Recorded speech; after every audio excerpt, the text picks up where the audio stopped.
हो गई? यस चलो ਹੁਣ ਅਸੀਂ ਕੁਐਸਚਨ ਕਿਹੜਾ ਕਰਨ ਲੱਗੇ ਹਾਂ? ਲੈਪਲੇਸ ਇਕੁਏਸ਼ਨ। ਪਤਾ ਨਾ ਲੈਪਲੇਸ ਦੋ ਇਕੁਏਸ਼ਨ ਪੜੀਆਂ ਸੀ ਅਸੀਂ। ਇੱਕ ਪੜੀ ਸੀ ਕਿ del ਸਕੁਆਇਰ v ਕਿੰਨਾ ਹੁੰਦਾ ਹੈ 0, ਇੱਕ ਪੜੀ ਸੀ del ਸਕੁਆਇਰ v ਕਿੰਨਾ ਹੁੰਦਾ ਹੈ, ਕਿੰਨਾ ਸੀ? ਦੋ ਆਂਸਰ ਪੜੇ ਸੀ। ਇਹ ਪੋਇਜ਼ਨਸ ਇਕੁਏਸ਼ਨ ਹੈਗੀ ਹੈ। ਇਹ ਕਦੋਂ ਐਕਟ ਕਰੇਗੀ? ਜਦੋਂ ਤੁਹਾਡੇ ਕੋਲ ਸਰਫੇਸ ਚਾਰਜ ਡੈਂਸਿਟੀ ਜਾਂ ਜਿਹਨੂੰ ਅਸੀਂ ਵੋਲਿਊਮ ਚਾਰਜ ਡੈਂਸਿਟੀ ਕਹਾਂਗੇ ਉਹ ਗਿਵਨ ਹੋਏਗੀ। ਪਰ ਜੇ ਤੁਹਾਡੇ ਕੋਲ ਵੋਲਿਊਮ ਚਾਰਜ ਡੈਂਸਿਟੀ ਨਹੀਂ ਹੈਗੀ ਤੇ ਇਹ ਕਿਹੜੀ ਇਕੁਏਸ਼ਨ ਹੈਗੀ ਹੈ? ਲੈਪਲੇਸ। ਮੈਂ ਉਹਨੇ ਐਗਜ਼ਾਮਪਲ ਤੁਹਾਨੂੰ ਸਿੰਪਲ ਦੱਸ ਦਿੰਦਾ। ਆ ਜੋ ਅਸੀਂ ਕੰਮ ਕਰਾਂਗੇ ਨਾ ਇਹਦੇ ਵਿੱਚ ਇਹ ਸਾਰਾ ਹਾਈਡਰੋਜਨ ਐਟਮ ਦੇ ਉੱਪਰ ਅਪਲਾਈ ਹੁੰਦਾ। ਜਦੋਂ ਤੁਸੀਂ ਹਾਈਡਰੋਜਨ ਐਟਮ ਪੜ੍ਹੋਗੇ ਨਾ ਅਗਲੇ ਸਮੈਸਟਰ 'ਚ ਮਾਡਰਨ ਫਿਜ਼ਿਕਸ, ਸ਼ਾਇਦ ਤੀਸਰਾ ਜਾਂ ਚੌਥਾ ਸਮੈਸਟਰ ਹੋਏਗਾ, ਉਹਦੇ ਵਿੱਚ ਵੀ ਤੁਸੀਂ ਆਹੀ ਇਕੁਏਸ਼ਨ ਤੋਂ ਹੀ ਅੱਗੇ ਵਧਣਾ। ਸੋ ਲੈਪਲੇਸ ਇਕੁਏਸ਼ਨ ਨੂੰ ਅਸੀਂ ਸੋਲਵ ਕਿਹਦੇ ਵਿੱਚ ਕਰਾਂਗੇ? ਸਫੈਰਿਕਲ ਪੋਲਰ ਦੇ ਵਿੱਚ। ਦੇਖੋ ਪੇਪਰ ਦੇ ਵਿੱਚ ਤੁਹਾਡਾ ਜਿਹੜਾ 20 ਮਾਰਕਸ ਕੁਐਸਚਨ ਹੈ ਉਹ 7 to 7.5 ਪੇजेस ਜਾਣ ਚਾਹੀਦੇ। ਸ਼ਾਇਦ ਹੀ ਹੈਗਾ ਕਿ ਲੈਪਲੇਸ ਇਕੁਏਸ਼ਨ ਇਨ ਪੋਲਰ 20 ਨੰਬਰ ਚ ਆਵੇ, ਸ਼ਾਇਦ ਬਹੁਤ ਘੱਟ ਚਾਂਸ ਹੈ। ਵੱਧ ਤੋਂ ਵੱਧ 12 ਨੰਬਰ ਜਾਂ 14 ਨੰਬਰ ਤੱਕ ਦਾ ਹੈਗਾ ਜਾਂ 10 ਦਾ। ਜੇ ਤਾਂ ਦੇਖੋ ਪੂਰਾ 20 ਨੰਬਰ ਦਾ ਆ ਗਿਆ ਕੁਐਸਚਨ ਹੈ ਵਾਲਾ ਤਾਂ ਤੁਸੀਂ ਕੀ ਕਰਨਾ ਹੈ? ਜੇ ਪੂਰਾ ਪਹਿਲਾਂ ਦੱਸਣਾ ਸਫੇਅਰ ਬਣਾ ਕੇ ਇਹ ਡਾਇਗਰਾਮ ਤੁਹਾਨੂੰ ਯਾਦ ਹੋਣੀ ਚਾਹੀਦੀ। ਇੱਧਰ ਕੌਣ ਹੁੰਦਾ ਜਿਹੜਾ y, ਇੱਧਰ ਕੌਣ ਹੁੰਦਾ x ਤੇ ਉੱਪਰ ਕੌਣ ਹੁੰਦਾ z।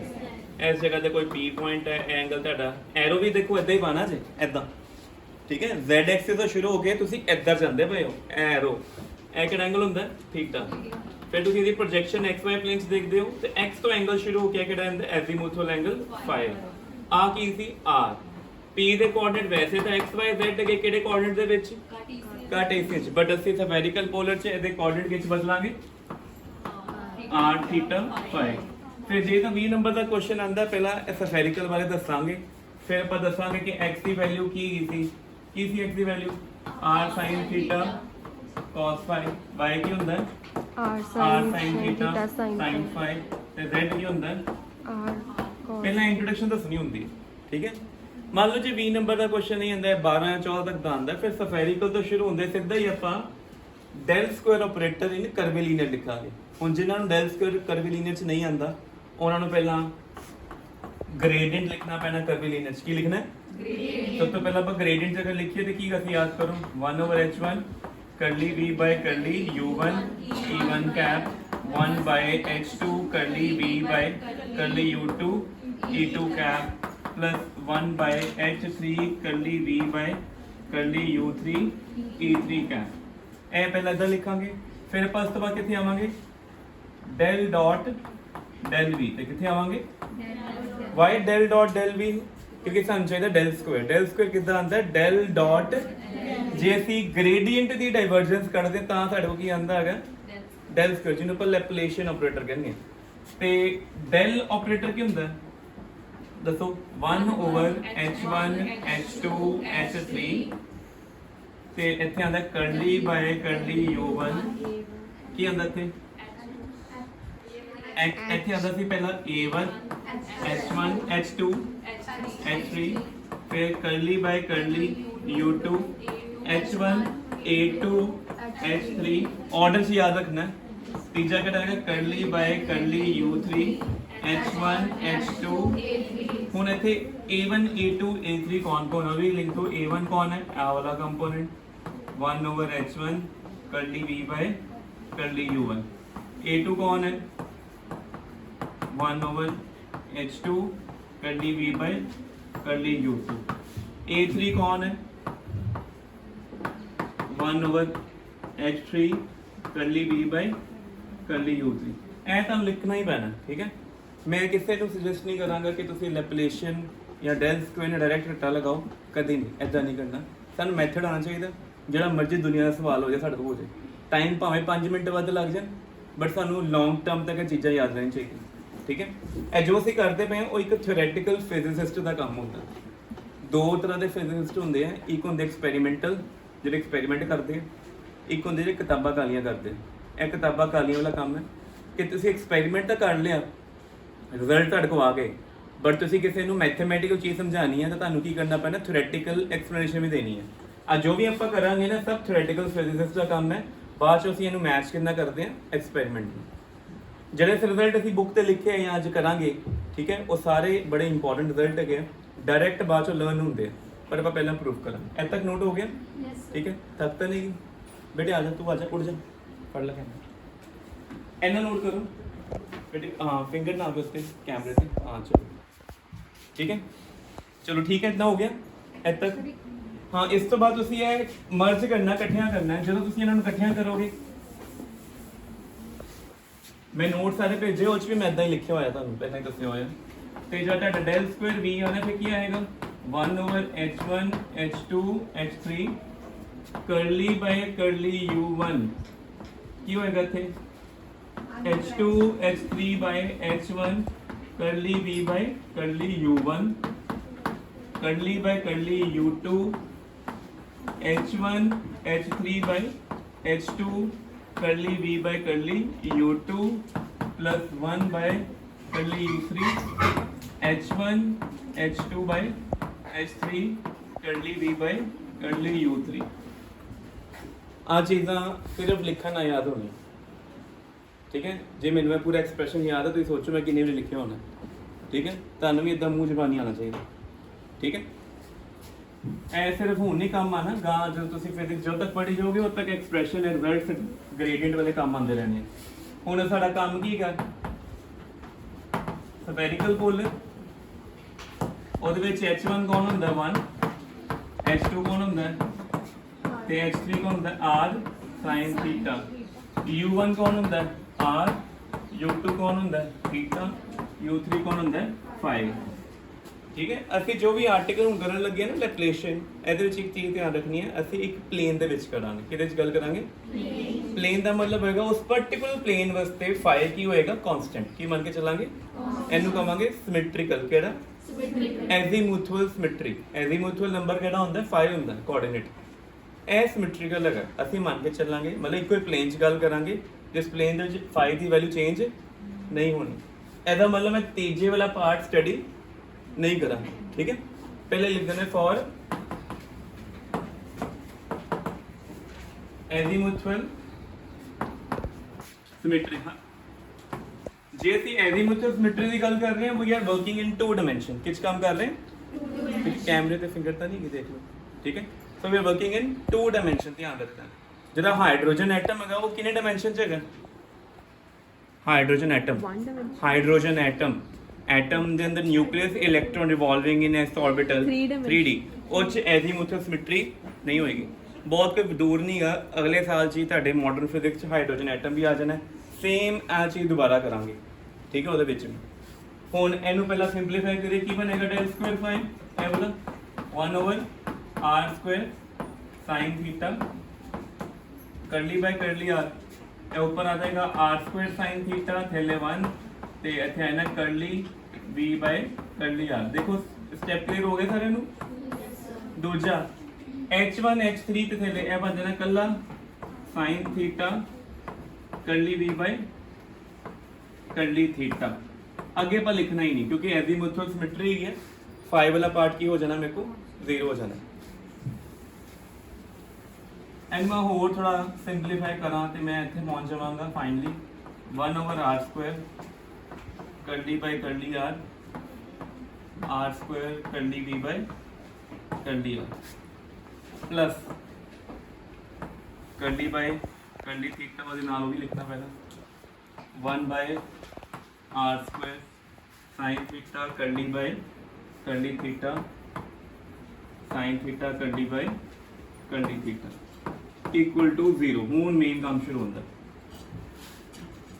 सो इत्थों तक का सिर्फ लैप्लेशियन इक्वेशन लिखी गई है this is only Laplacian equation in spherical polar equal to जो 0 कितना की बन गई लैपलेस की बन गई हुन हाल तक तो मैं लैप्लेशियन ऑपरेटर ही एक्सप्रेस करता पे थी हो सकता पेपर च है ना 5 5 4 करके सवाल आ जाए पहले 5 नंबर पूछन के लैप्लेशियन ऑपरेटर इन स्फेरिकल पोलर कर ले अब तक और जो 5 भी लिखना पड़ेगा दूजे 5 नंबर च आएगा कि लैप्लेशियन इक्वेशन के 3 नंबर वो अब तक पहुंचे अगला 8 नंबर का क्वेश्चन है solve Poisson equation in spherical polar की करना है हुन जिन्नी किताबां गईयां ਉਹ ਇਸ ਤੋਂ ਬਾਅਦ ਲਿਖਣ ਤੋਂ ਬਾਅਦ 2-3 ਸਟੈਪ ਲਿਖੇ ਹੋਏ ਤੇ ਸਿੱਧੇ ਆਨਸਰ ਲਿਖੇ ਹੋਏ ਆ ਠੀਕ ਹੈ ਆਪਾਂ ਸਿੱਧੇ ਆਨਸਰ ਲਿਖਾ ਆਪਾਂ ਪ੍ਰੂਵ ਕਰਾਂਗੇ ਐਂਡ ਤੱਕ ਐ ਤੱਕ ਹੋ ਗਿਆ ਹੁਣ ਲਿਖੋ v ਨੂੰ ਮੰਨ ਲਿਆ as a function of r theta v ਨੂੰ ਕੀ ਮੰਨ ਲਿਆ as a function of r theta ਠੀਕ ਹੈ ਬੇਟੇ ਤੂੰ ਆ ਜਾ ਹੁਣ ਪੜ ਲੈ ਠੀਕ ਹੈ आर थीटा का की मतलब होया कि जरा पोटेंशियल कितने कितने डिपेंड करता पे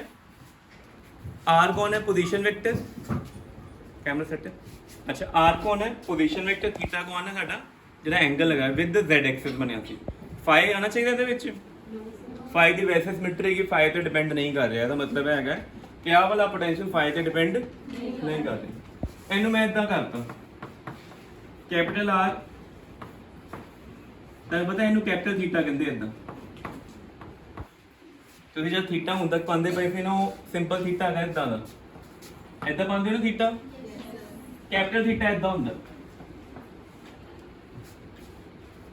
ਵਿੱਚ का जो लाइन है ना ਉਹਦੇ ਉੱਪਰ ਥੱਲੇ ਇਦਾਂ वर्टिकल स्ट्रिप्स ड्रॉ करनी ਹੈਗਾ कैपिटल थीटा बड़ा ध्यान ਨਾਲ ਪਾਣਾ सेम ना लगन थीटा छोटा है कैपिटल थीटा की लगे बड़ा लगे लग गया पता स्टेप हो गया क्लियर ਇਹਨੂੰ ਕਹਿੰਦੇ ਆ ਡਿਵੀਜ਼ਨ ਆਫ ਦਾ ਵੇਰੀਏਬਲ ਕੀ ਕਹਿੰਦੇ ਇਹਨੂੰ ਕਿਸੇ ਇੱਕ ਫੰਕਸ਼ਨ ਦੇ ਵਿੱਚ ਦੋ ਵੱਖਰੇ ਵੱਖਰੇ ਵੇਰੀਏਬਲ ਨੂੰ ਕੀ ਕਰਨਾ ਹੁਣ ਸੈਪਰੇਟ ਕਰਨਾ ਕਰੋ ਜ਼ਰਾ ਪੁੱਟ ਕੀ ਬਣੇਗਾ ਫਿਰ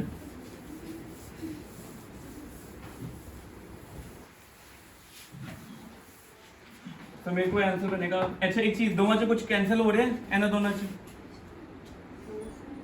कुछ कॉमन वो भी लिख दो कैंसिल 1/r², ठीक है। फिर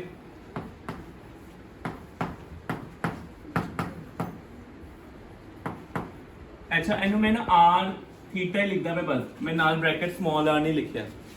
स्मॉल आर लिखने का मतलब है कि capital R depend upon R and capital theta depend upon जबकि जरा पोटेंशियल वीक है वो दोनों ते डिपेंड कर रहा थी। ए हैगा कंपोजिट फंक्शन केड़ा हैगा कंपोजिट, ए हैगा इंप्लिसिट। इंप्लिसिट होंदा जेड़ा इक्को वेरिएबल ते डिपेंड कर। जो 12th तक तुसी कैलकुलस कितना होया वो सारी कितने कीती इंप्लिसिट ते वेरिएबल इक्को ते डिपेंड करदा। हुण असीं एक तो बाद दो दो तो बाद तीन ते आवांगे ते इहनूं लिख दित्ता इदां ते दूजे पासे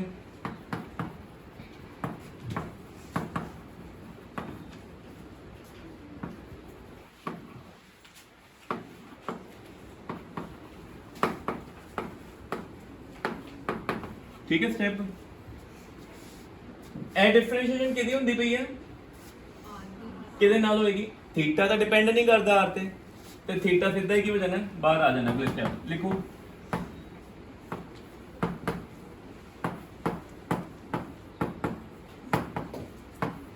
ਇਹਦੇ ਵਿੱਚ ਆਰ ਨੇ ਬਾਹਰ ਆ ਜਾਣਾ।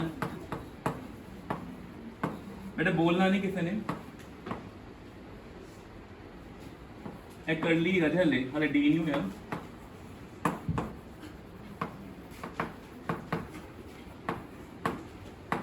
ठीक है।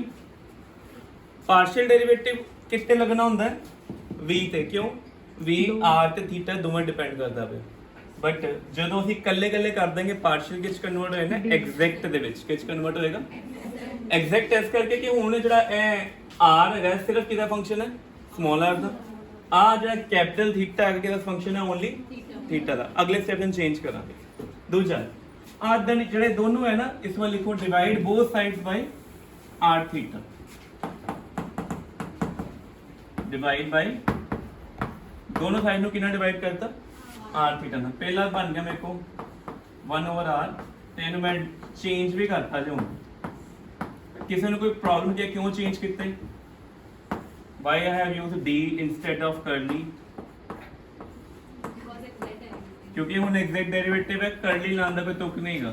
curly ਉਹ ਤੱਕ ਲੱਗਦਾ ਜਦੋਂ ਇਹ ਕਿਹੜਾ ਕੰਪੋਜ਼ਿਟ ਫੰਕਸ਼ਨ ਹੋਵੇ ਤੁਹਾਡੇ ਕੋਲ।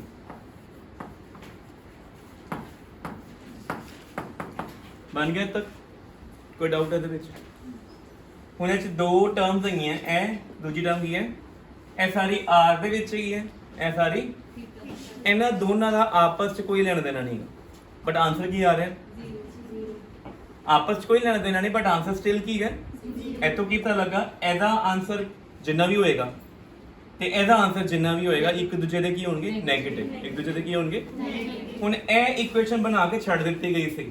ਇਸ ਤੋਂ ਬਾਅਦ ਬੜੇ ਸਾਰੇ ਫਿਜ਼ਿਸਿਸਟ ਨੇ ਇਹਦਾ ਸੋਲੂਸ਼ਨ ਟਰਾਈ ਕੀਤਾ ਠੀਕ ਹੈ ਜਿਹੜੇ ਥਿਓਰੈਟੀਕਲ ਹੈਗੇ ਜਿਨ੍ਹਾਂ ਨੂੰ ਥਿਊਰੀ ਅੰਦਰ ਜਿਨ੍ਹਾਂ ਨੂੰ ਮੈਥ ਬਹੁਤ ਚੰਗੇ ਤਰੀਕੇ ਨਾਲ ਆਉਂਦਾ ਉਹ ਇਹਦੇ ਉੱਤੇ ਵਰਕ ਕਰਦੇ ਆ ਕਿ ਮੈਥ ਦੇ ਜਿੰਨੇ ਵੀ ਪ੍ਰਿੰਸੀਪਲ ਜਿੰਨਾ ਵੀ ਮੈਥ ਹੈ ਤੱਕ ਬਣਿਆ ਹੋਏਗਾ ਸਾਰਾ ਅਪਲਾਈ ਕਰ ਦੇਣਗੇ ਇੱਥੇ ਕੀ ਕਰਨ ਵਾਸਤੇ ਇਹਦਾ ਸੋਲੂਸ਼ਨ ਕੱਢਣ ਵਾਸਤੇ ਤੇ ਕੱਢਿਆ ਗਿਆ ਸੋਲੂਸ਼ਨ ਇਹਦਾ ਠੀਕ ਹੈ। ਕੀ ਕੰਮ ਕੀਤਾ ਕਿ ਲਿਖੋ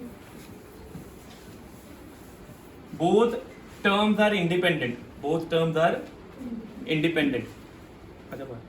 Both terms are independent and their individual values are equal and opposite.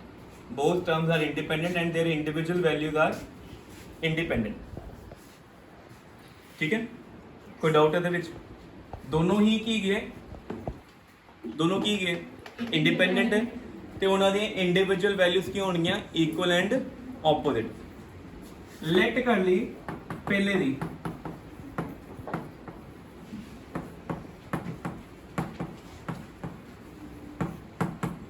L L plus 1 Ki light ਕਰ ਲਈ, L into ਹੁਣ ਤੁਹਾਨੂੰ ਪਤਾ L ਕੀ ਹੁੰਦਾ, ਜਦੋਂ ਕੁਆਂਟਮ ਨੰਬਰ ਪੜ੍ਹਦੇ, 4 ਕੁਆਂਟਮ ਨੰਬਰ ਪੜ੍ਹਦੇ ਆ ਨਾ, N L M ਤੇ S, ਇਹ O L ਲਗਾ ਜੀ, ਐਜ਼ੀਮੂਥਲ ਕੁਆਂਟਮ ਨੰਬਰ।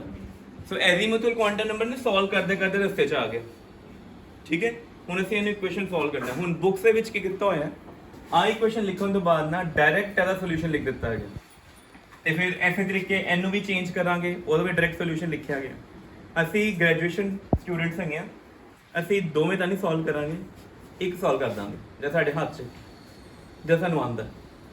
ਇਹਨੂੰ ਸੋਲਵ ਕਰਨਾ ਤੁਹਾਡੇ ਹੱਥ 'ਚ ਨਹੀਂ ਗੱਲ ਹੈ। ਜਦੋਂ ਤੱਕ ਤੁਸੀਂ ਲੈਜੈਂਡਰ ਪੋਲੀਨੋਮੀਅਲ ਨਹੀਂ ਪੜ੍ਹਦੇ, ਡਿਫਰੈਂਸ਼ੀਅਲ ਇਕੁਏਸ਼ਨ ਸੈਕੰਡ ਆਰਡਰ ਪੜ੍ਹੋਗੇ ਤੁਸੀਂ ਅਗਲੇ ਸਮੈਸਟਰ ਦੇ ਵਿੱਚ, ਉਹਦੇ ਵਿੱਚ ਇੱਕ ਚੈਪਟਰ ਆਏਗਾ ਲੈਜੈਂਡਰ ਪੋਲੀਨੋਮੀਅਲ ਇਨ ਸੈਕੰਡ ਡਿਗਰੀ ਡਿਫਰੈਂਸ਼ੀਅਲ ਇਕੁਏਸ਼ਨ। ਠੀਕ ਹੈ, ਤੇ ਮੈਂ ਇਹ ਸੋਲਵ ਨਹੀਂ ਕਰਾਵਾਂਗਾ, ਇਹ ਮੈਂ ਸਿਮਿਲਰਲੀ ਸਿੰਪਲ ਲਿਖ ਦਾਂਗਾ ਯੂਜ਼ਿੰਗ ਲੈਜੈਂਡਰ ਪੋਲੀਨੋਮੀਅਲ ਬਸ, ਕਿਉਂਕਿ ਪੜ੍ਹਿਆ ਨਹੀਂ ਅਸੀਂ। ਇਹਨੂੰ ਆਪਾਂ ਪੂਰਾ ਸੋਲਵ ਕਰਾਂਗੇ। ਠੀਕ ਹੈ, ਇਹਨਾਂ ਲਿਖ ਲਿਆ। ਇਸ ਤੋਂ ਬਾਅਦ ਆਰ ਨੂੰ ਉੱਥੇ ਭੇਜ ਦਿਓ, ਇਹ ਇਕੁਏਸ਼ਨ ਬਣ ਜਾਏਗੀ ਇਦਾਂ ਦੀ।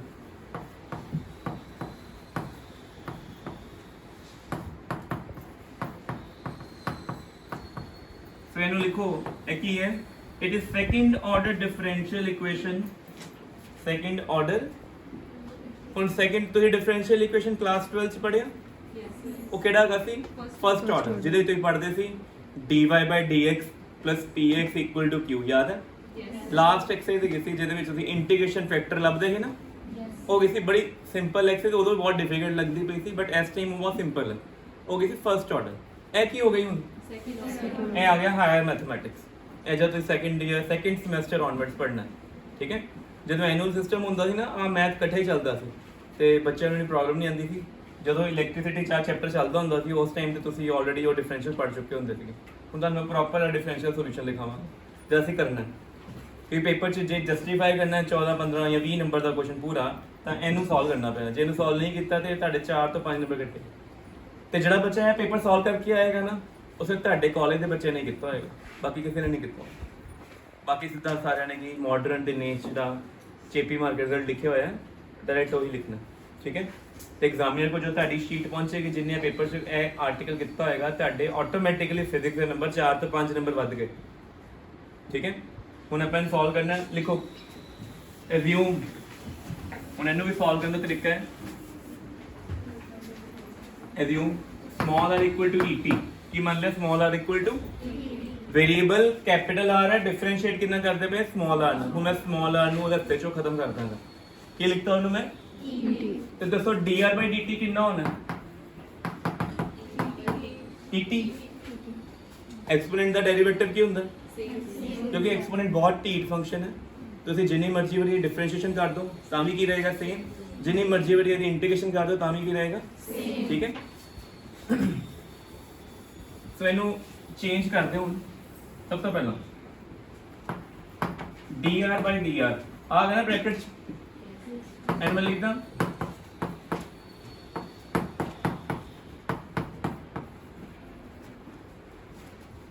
ਕਰਦੀ ਇਹਨੂੰ, ਯੈਸ ਸਰ, ਕਰਦੀ ਕੀ ਬਣੇਗਾ ਫਿਰ, ਇਹ ਦੇਖੋ ਇਹ ਤਾਂ r ਹੀ ਹੋ ਗਿਆ ਨਾ, ਫਿਰ ਮੇਰੇ ਕੋ ਆ ਗਿਆ 1/r dr/dt, ਕੀ ਬਣ ਗਿਆ 1/r। कोई डाउट? ठीक है, उसके बाद की करें, नाल पढ़ो r², बन गया r। ठीक है, जे नू r² ने मल्टीप्लाई करोगे, r²/r की होएगा, r बन जाएगा। इस तो बाद ऐसा की कितना है, पढ़ो डिफरेंशिएशन कितनी है,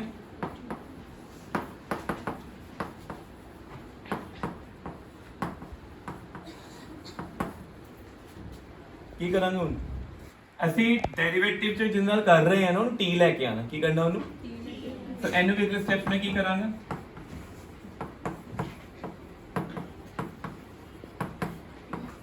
dt by ठीक है की कितना ए ddr हो रहा है मैं ddt लिखा नीचे मींस dt नाल मल्टीप्लाई ते dt नाल की करता वेरिएबल बदल देते t इंट्रोड्यूस कर रहे हैं अच्छा ए हुन अंदर की बनेगा डिफरेंशिएशन u भी लग जाएगा dr by dt नाल की आएगा capital D R by D T plus R D square R by D T square ते बाहर की है D T by D R की चीज है अगर देखिए 1 बाय आर कोई डाउट है कुछ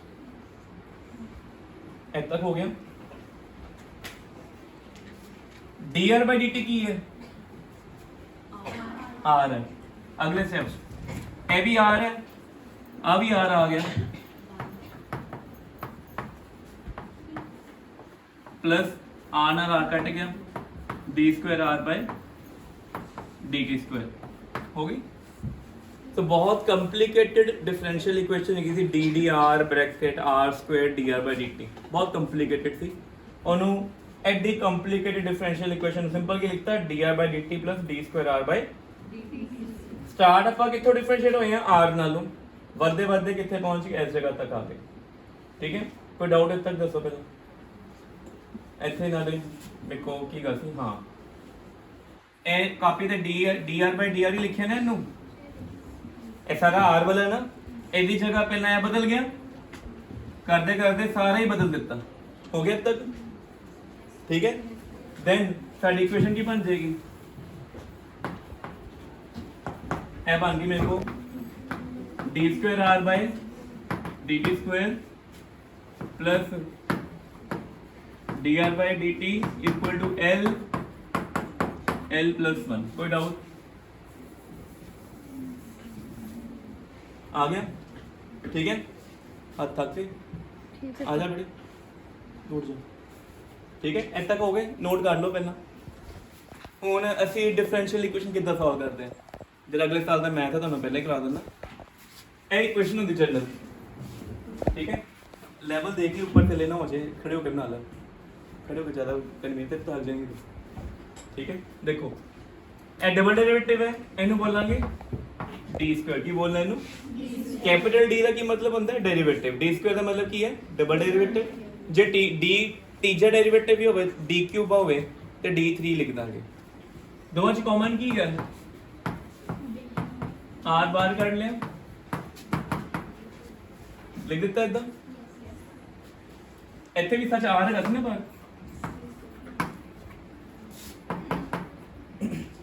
ਇਹ ਹੁੰਦੀ ਇਕੁਏਸ਼ਨ ਇਹਨੂੰ ਕਹਿੰਦੇ ਕੰਪਲੀਮੈਂਟਰੀ ਇਕੁਏਸ਼ਨ ਕੀ ਕਹਿੰਦੇ ਇਹਨੂੰ ਕੰਪਲੀਮੈਂਟਰੀ ਇਹਨੂੰ ਅਸੀਂ ਫੈਕਟਰ ਬਣਾ ਕੇ ਸੋਲਵ ਕਰਨਾ ਹੁੰਦਾ ਕੀ ਕਰਨਾ ਹੁੰਦਾ ਤਾਂ ਡਿਫਰੈਂਸ਼ੀਅਲ ਇਕੁਏਸ਼ਨ ਸੈਕੰਡ ਡਿਗਰੀ ਦੀ ਜਦੋਂ ਇਕੁਏਸ਼ਨ ਬਣ ਜਾਂਦੀ ਸੌਖੀ ਵਾਲੀ ਕਿਹੜੀ ਸੌਖੀ ਇਕੁਏਸ਼ਨ ਹੈ ਨਾ ਵਾਲੀ ਸਾਰੇ ਵੱਖਰੇ ਵੱਖਰੇ ਆ ਜੇ ਸ਼ੁਰੂ ਕਰਦੇ ਪਏ ਸੀ ਦੇਖੋ ਮਰਜ ਹੈਗੀ ਸੀ ddr ਲੈ ਤੇ ਲੱਗਣਾ ਸੀ ਆਪਾਂ ਨੂੰ ਕੱਲੇ ਕੱਲੇ ਨੂੰ ਕਰ ਦਿੱਤਾ ਤੇ ਇਹਨੂੰ ਮੈਂ ਕਾਮਨ ਲੈ ਕੇ ਆਵਾਂ ਮੈਂ ਦੇਖਿਆ ਇਦਾਂ ਦੀ ਰਕਮ ਬਣ ਗਈ d² - l² + d - lr ਠੀਕ ਹੈ ਇਹ ਲੱਗਾ ਪਤਾ ਕੀ ਕੀਤਾ ਮੈਂ l + l * l + 1 intentionally choose ਕੀਤਾ ਹੈ ਤਾਂ ਕਿ ਇੱਥੇ ਕੀ ਬਣ ਜਾਣ ਫੈਕਟਰ ਜੇ ਆਪਾਂ ਇੱਥੇ ਕੋਈ ਕਾਂਸਟੈਂਟ k ਲਿਖ ਦਿੰਨੇ ਆ ਨਾ ਫਿਰ ਫੈਕਟਰ ਨਹੀਂ ਬਣਦਾ ਇੱਕ ਤਰੀਕਾ ਠੀਕ ਹੈ ਇਹਦੇ ਫੈਕਟਰ ਕੀ ਆਣਗੇ d - l d plus l d plus l ਇਹਦੇ ਫੈਕਟਰ d minus l ਜੋ ਅੱਜ ਕਾਮਨ ਕੀ ਨਿਕਲੇ d minus l